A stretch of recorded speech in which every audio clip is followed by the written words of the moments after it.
बिस्मिल्लाहिर्रहमानिर्रहीम। अस्सलाम वालेकुम। विज़डम साइट के साथ मैं हूँ शाद अल्ताफ़ मेमन। सबसे पहले आप दोस्तों से, आप मुद्दतीन से गुजारिश है कि आप इस वीडियो को लाइक करें और अगर पसंद आए तो शेयर भी करें और सब्सक्राइब भी करें और कमेंट भी ज़रूर करें। शुक्रिया। रबी सीज़न का वीट क्रॉप जो है वो मार्केट में आ गया है।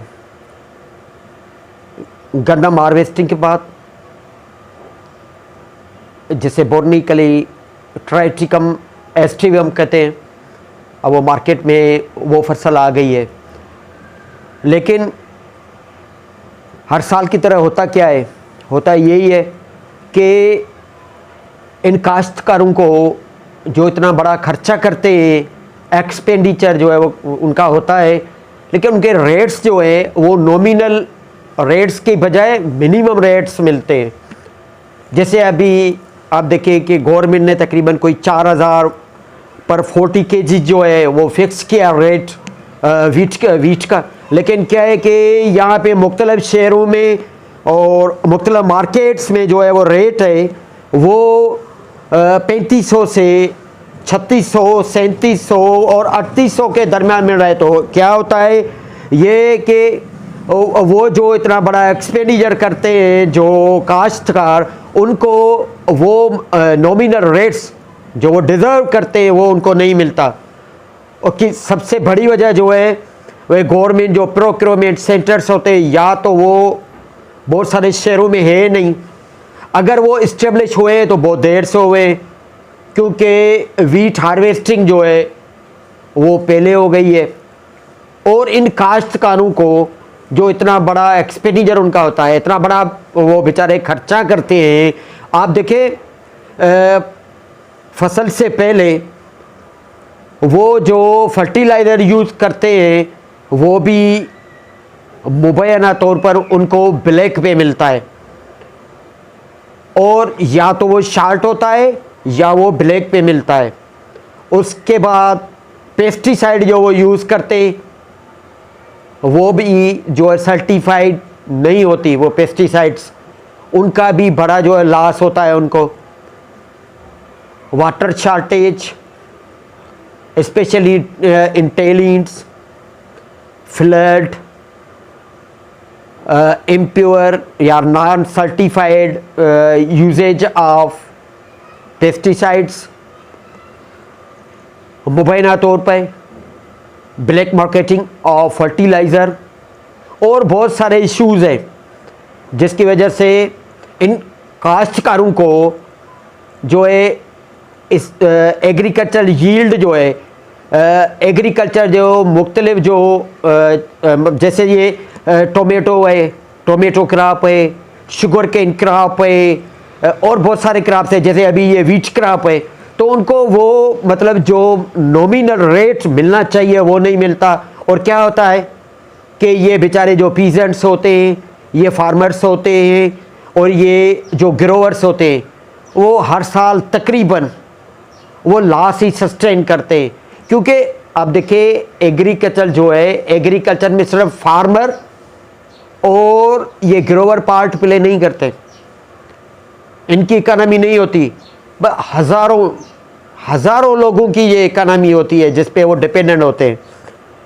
समझे, ये लेबर होता है, मार्केट में लेबर होता है, या हार्वेस्टिंग की सीज़न आती है मुख्तलिफ जो क्रॉप्स की, तो उसमें लेबर जो है वो काम करता है, तो उनकी रोज़ी रोटी का भी ये बंदोबस्त यही क्रॉप होता है, यही एग्रीकल्चर होता है, यही एग्रीकल्चर इकोनॉमी होती है। और वैसे भी हमारा जो मुल्क, प्यारा मुल्क, ये बीलव्ड पाकिस्तान है, ये एग्रीकल्चर कंट्री है, ज़राई मुल्क है, जहाँ की इकानमी, बड़ी इकानमी जो है, इकानमी का बड़ा हिस्सा होता है वो डिपेंडेंट होता है इस एग्रीकल्चर प्रोडक्शन पे, एग्रीकल्चर यील्ड पे, एग्रीकल्चर इकोनॉमी पे।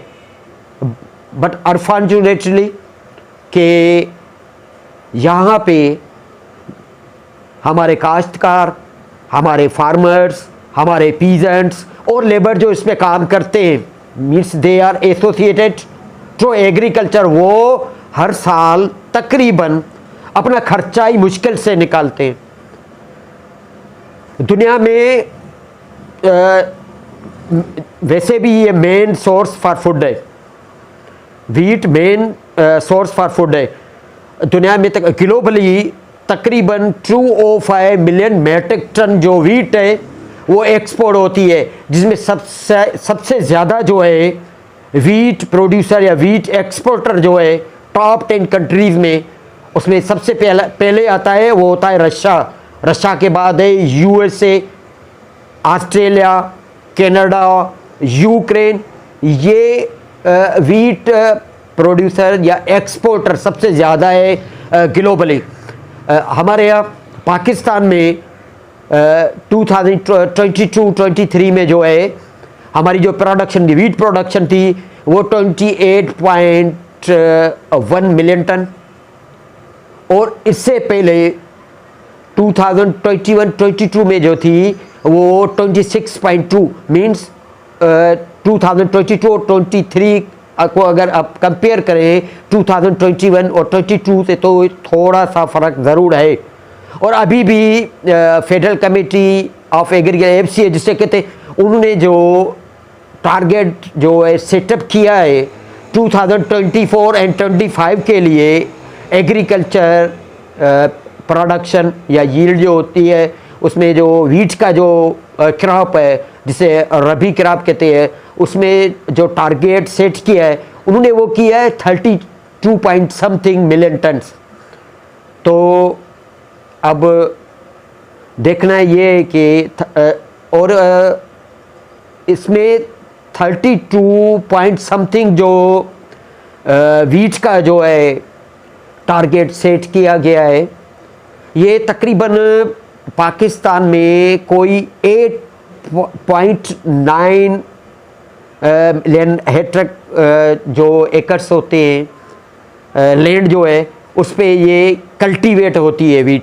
वीट क्रॉप जो कल्टीवेट होता है वो तकरीबन 8.9 मिलियन हेक्टर लैंड जो है इस पे कल्टीवेट होती है।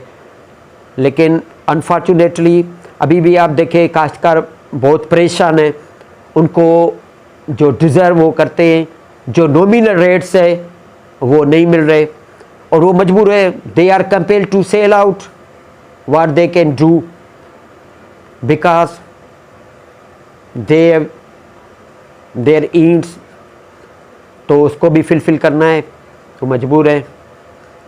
लेकिन गवर्नमेंट को चाहिए, मैं समझता हूँ कि गवर्नमेंट को चाहिए कि ऐसी कोई स्ट्रेटजी हो, ऐसा कोई प्लान हो और ऐसा कोई मैकेनिज़्म हो ताकि इन काश्तकारों को, एक तरफ तो इन काश्तकारों को जो है वो नॉमिनल रेट मिले, उसके साथ साथ मुल्क की जो इकानमी है वो बूस्टअप हो, उसमें भी इजाफा हो, और जो एसोसिएटेड पीपुल है एग्रीकल्चर से, फार्मर्स है, पीजेंट्स है, लेबरर्स हैं, तो उनकी जो आप समझिएगा ये एम्प्लॉयमेंट है, उनकी रोज़ी रोटी का बंदोबस्त इससे ही होता है, उनका भी बंदोबस्त हो जाए और पावर्टी भी कम हो, इकनॉमी भी बढ़े, और इसके साथ साथ हमारी जो एग्रीकल्चर है वो भी बूस्टअप हो। मैं समझता हूँ ये जो हमारी वीट क्रॉप है जिसकी प्रोडक्शन जो यील्ड होती है वो तकरीबन 5,000-8,000 kgs पर हेक्टर जो होती है, उसको और बढ़ाने के लिए और इन काश्तकारों को, इन ग्रोवर्स को इनकरेज करने के लिए, साथ साथ उनको प्रॉपर उनका बेनिफिट देने के लिए गवर्नमेंट को चाहिए कि ऐसे स्टेप्स उठाए ताकि ज़्यादा से ज़्यादा जो है इन ग्रोवर्स को जो है वो इकनॉमी बढ़े, और उसके साथ साथ हमारे मुल्क की इकोनॉमी भी बढ़े। उम्मीद है कि ये व्लॉग आपको पसंद आया होगा। पाकिस्तान जिंदाबाद।